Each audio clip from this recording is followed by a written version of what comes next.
Olá, muito prazer. Eu me chamo Ludmila. Seja muito bem-vindo a mais um dia do nosso plano de leitura da Bíblia. Hoje nós estamos no dia 291 e faremos a leitura dos capítulos 17, 18 e 19 do livro de Mateus. Então vamos lá, capítulo 17. A Transfiguração. 6 dias depois, Jesus tomou consigo Pedro, Tiago e João, irmão de Tiago, e os levou em particular a um alto monte. Ali ele foi transfigurado diante deles. Sua face brilhou como o sol, e suas roupas se tornaram brancas como a luz. Naquele mesmo momento, apareceram diante deles Moisés e Elias, conversando com Jesus. Então Pedro disse a Jesus: Senhor, é bom estarmos aqui. Se quiseres, farei 3 tendas, uma para ti, uma para Moisés e a outra para Elias. Enquanto ele ainda estava falando, uma nuvem resplandecente os envolveu, e dela saiu uma voz que dizia: Este é o meu filho, amado de quem me agrado. Ouçam-no. Ouvindo isso, os discípulos prostraram-se com o rosto em terra e ficaram aterrorizados. Mas Jesus se aproximou, tocou neles e disse: Levantem-se, não tenham medo. E erguendo ele os olhos, não viram mais ninguém a não ser Jesus. Enquanto desciam do monte, Jesus lhes ordenou: Não contem a ninguém o que vocês viram, até que o Filho do Homem tenha sido ressuscitado dos mortos. Os discípulos lhe perguntaram: Então, por que os mestres da lei dizem que é necessário que Elias venha primeiro? Jesus respondeu: De fato, Elias vem e restaurará todas as coisas. Mas eu digo a vocês: Elias já veio e eles não o reconheceram, mas fizeram com ele tudo o que quiseram. Da mesma forma, o Filho do Homem será maltratado por eles. Então os discípulos entenderam que era de João Batista que ele tinha falado. A cura de um menino endemoniado. Quando chegaram onde estava a multidão, um homem aproximou-se de Jesus, ajoelhou-se diante dele e disse: Senhor, tem misericórdia do meu filho. Ele tem ataques e está sofrendo muito. Muitas vezes cai no fogo ou na água. Eu o trouxe aos teus discípulos, mas eles não puderam curá-lo. Jesus respondeu: Ó geração incrédula e perversa, até quando estarei com vocês? Até quando terei que suportá-los? Tragam-me um menino. Jesus repreendeu o demônio. Este saiu do menino, que daquele momento em diante ficou curado. Então os discípulos aproximaram-se de Jesus em particular e perguntaram: Por que não conseguimos expulsá-lo? Ele respondeu: Porque a fé que vocês têm é pequena. Eu asseguro que se vocês tiverem fé do tamanho de um grão de mostarda, poderão dizer a este monte: Vá daqui para lá, e ele irá. Nada será impossível para vocês. Mas essa espécie só sai pela oração e pelo jejum. Reunindo-se eles na Galiléia, Jesus lhes disse: O Filho do Homem será entregue nas mãos dos homens. Eles os matarão e no terceiro dia ele ressuscitará. E os discípulos ficaram cheios de tristeza. O imposto do templo. Quando Jesus e seus discípulos chegaram a Cafarnaum, os coletores do imposto de 2 dracmas vieram a Pedro e perguntaram: O mestre de vocês não paga o imposto do templo? Sim, paga, respondeu ele. Quando Pedro entrou na casa, Jesus foi o primeiro a falar, perguntando-lhe: O que você acha, Simão? De quem os reis da terra cobram tributos e impostos? De seus próprios filhos ou dos outros? Dos outros, respondeu Pedro. Disse-lhe Jesus: Então os filhos estão isentos.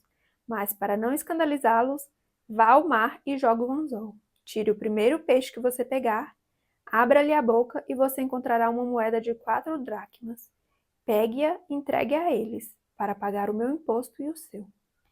Capítulo 18. O maior no reino dos céus. Naquele momento, os discípulos chegaram a Jesus e perguntaram: Quem é o maior no reino dos céus? Chamando uma criança, colocou-a no meio deles e disse: Eu asseguro que, a não ser que vocês se convertam e se tornem como crianças, jamais entrarão no reino dos céus. Portanto, quem se faz humilde como essa criança, este é o maior no reino dos céus. Quem recebe uma dessas crianças em meu nome está me recebendo. Mas se alguém fizer cair no pecado um destes pequeninos que creem em mim, melhor lhe seria amarrar uma pedra de moinho no pescoço e se afogar nas profundezas do mar. Ai do mundo por causa das coisas que fazem cair no pecado. É inevitável que tais coisas aconteçam, mas ai daquele por meio de quem elas acontecem. Se a sua mão ou o seu pé o fizerem tropeçar, corte-os e jogue-os fora. É melhor entrar na vida mutilado ou aleijado do que, tendo as 2 mãos ou os 2 pés, ser lançado no fogo eterno. E se o seu olho o fizer tropeçar, arranque-o e jogue fora. É melhor entrar na vida com um só olho do que, tendo os 2 olhos, ser lançado no fogo do inferno. A parábola da ovelha perdida.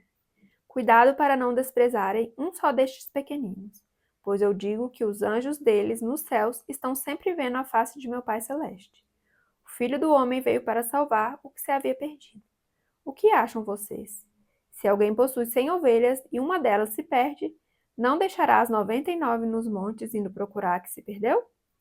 E se conseguir encontrá-la, garanto que ela ficará mais contente com aquela ovelha do que com as 99 que não se perderam. Da mesma forma, o Pai de vocês que está nos céus não quer que nenhum destes pequeninos se perca. Como tratar a ofensa de um irmão? Se o seu irmão pecar contra você, vá e, a sós com ele, mostre-lhe o erro. Se ele o ouvir, você ganhou seu irmão. Mas se ele não o ouvir, leve consigo mais 1 ou 2 outros, de modo que qualquer acusação seja confirmada pelo depoimento de 2 ou 3 testemunhas. Se ele se recusar a ouvi-los, conte à igreja. E se ele se recusar a ouvir também a igreja, trate-o como pagão ou publicano. Digo a verdade. Tudo que vocês ligarem na terra terá sido ligado no céu, e tudo que vocês desligarem na terra terá sido desligado no céu. Também digo que se 2 de vocês concordarem na terra em qualquer assunto sobre o qual pedirem, isso será feito a vocês por meu Pai que está nos céus. Pois onde se reunirem 2 ou 3 em meu nome, ali eu estou no meio deles. A parábola do servo impiedoso. Então Pedro aproximou-se de Jesus e perguntou: Senhor, quantas vezes deverei perdoar meu irmão quando ele pecar contra mim?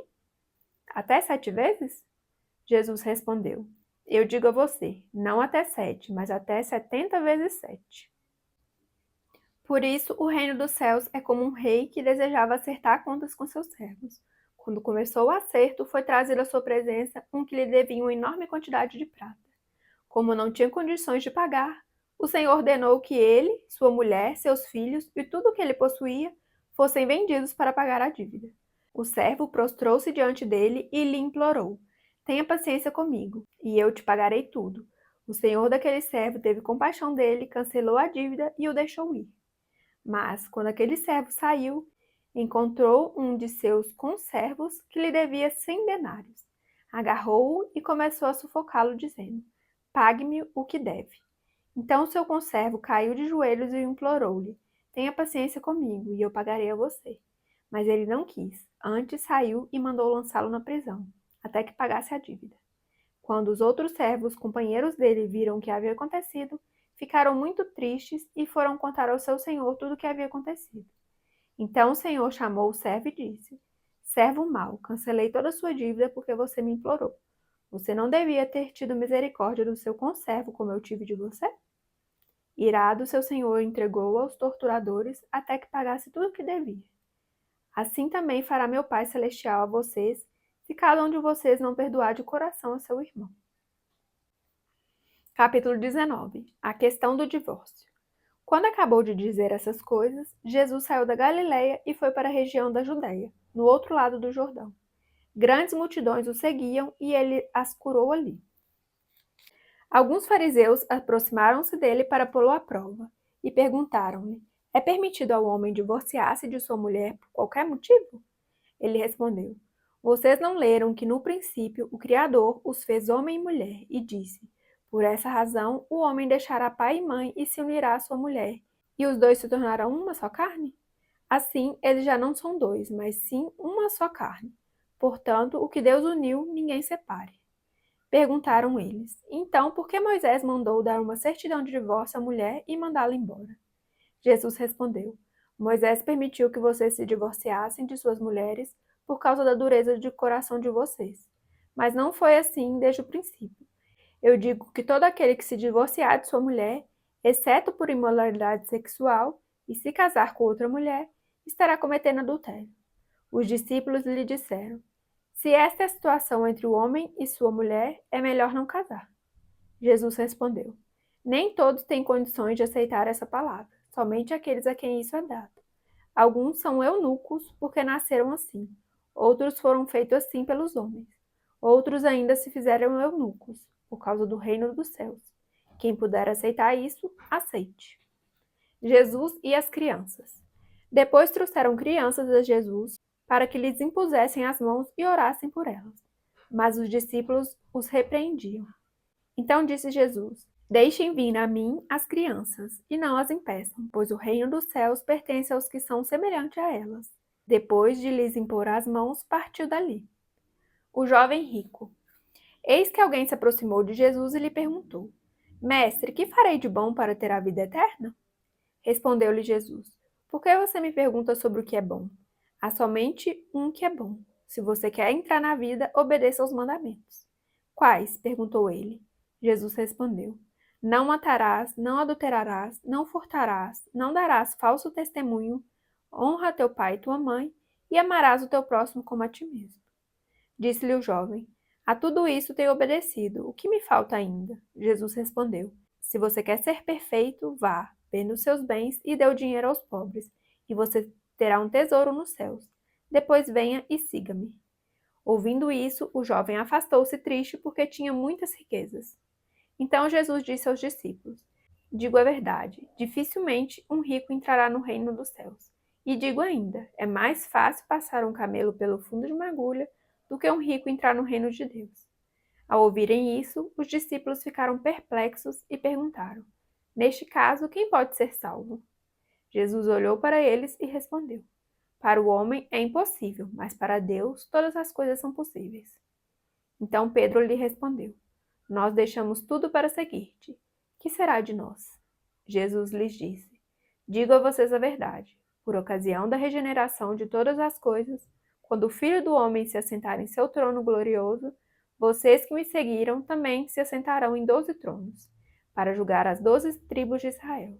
E todos os que tiverem deixado casas, irmãos, irmãs, pai, mãe, filhos ou campos, por minha causa, receberão 100 vezes mais e herdarão a vida eterna.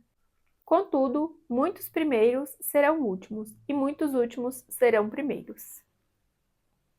Finalizamos então a leitura do dia. Muito obrigada pela sua companhia. Fique com Deus e até amanhã. Tchau, tchau.